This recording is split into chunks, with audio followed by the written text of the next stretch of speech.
नमस्कार मंडळी, तुमचं सर्वांचं स्वागत आहे शर्मिला द सुगरण ह्या यूट्यूब चॅनलवर। तर आज आपण पाहणार आहोत गोळा कांदा भजी। तर चला पाहूयात कशी बनवायची ही गोळा कांदा भजी।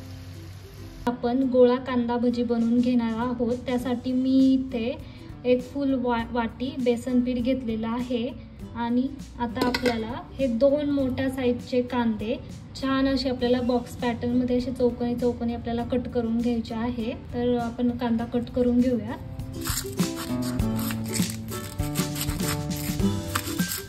तर इथे मी दोन कांद्यांची छान अशी साल काढून घेतलेली आहे। आता आपल्याला ना बॉक्स पॅटर्न मध्ये कट करायचं आहे।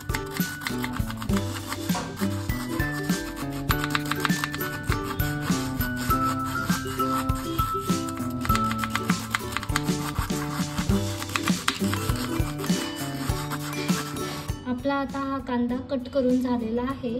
आता आपण 4-5 मिरच्या बारीक कट करून घ्यायच्या आहे। इथे आपण 4-5 मिरची कट करून घेतलेली आहे।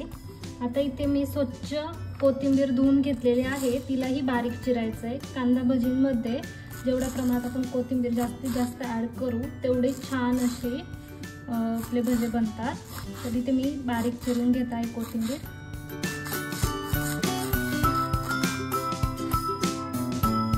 तर चला तर आता गोळा कांदा भजी बनवण्यासाठी जे जे साहित्य लागणार आहे ते आपण ह्या बेसन पिठामध्ये ॲड करून घेणार आहोत।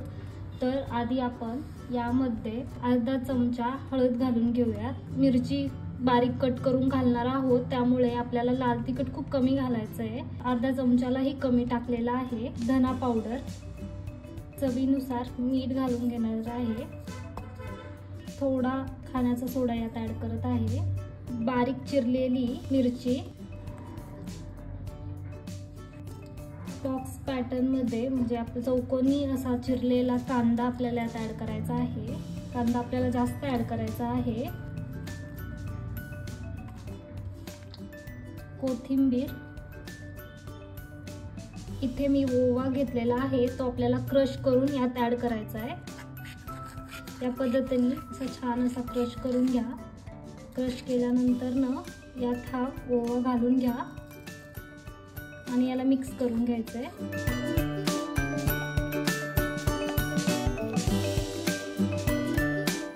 आता यात आपण पाणी घालून घेऊया।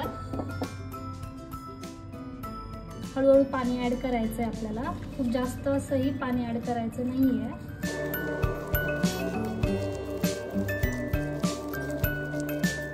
या पद्धतीने आपल्याला हे असं बनवायचं आहे की आपल्याला असा गोळा भजी बनवता येईल, छान असा फ्राय करता येईल। या एवढंच आपल्याला यात आपल्याला पाणी ॲड करायचं आहे। जास्त असं पातळही करायचं नाही आहे आणि खूप घट्टही करायचं नाही, एकदम मिडियम करायचं आहे। तर आपलं हे गोळा कांदा भजीचं बॅटर रेडी झालेलं आहे। आता याला आपण छान असं फ्राय करून घेऊया। तर आता गोळा भजी फ्राय करण्यासाठी आपण पॅन मध्ये तेल घालून घेऊया।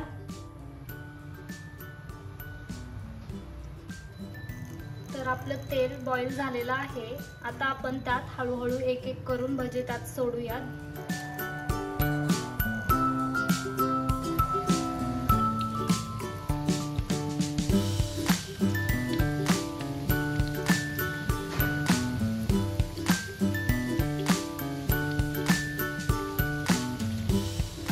एकाच साईडने आपल्याला छान असे याला फ्राय करून घ्यायचं आहे।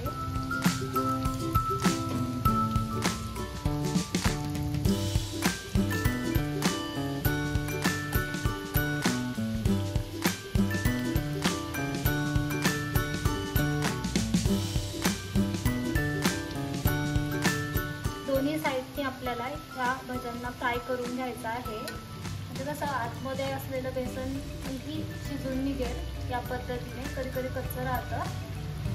हळूहळू यांना फ्राय करायचं आहे। प्रत्येक भाज्यांना आपल्याला आलटून पालटून दोन्ही बाजूनी फ्राय करून घ्यायचं आहे।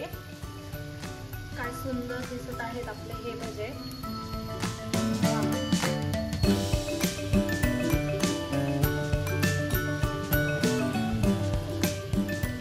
मस्त असे फ्राय झालेले आहेत। आता आपण यांना काढून घेऊयात।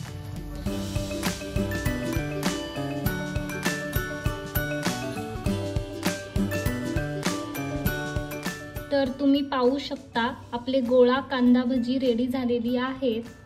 जर तुम्हाला ही रेसिपी आवडली असेल तर लाईक करा, शेअर करा, सबस्क्राईब करा आणि कमेंट्समध्ये नक्की सांगा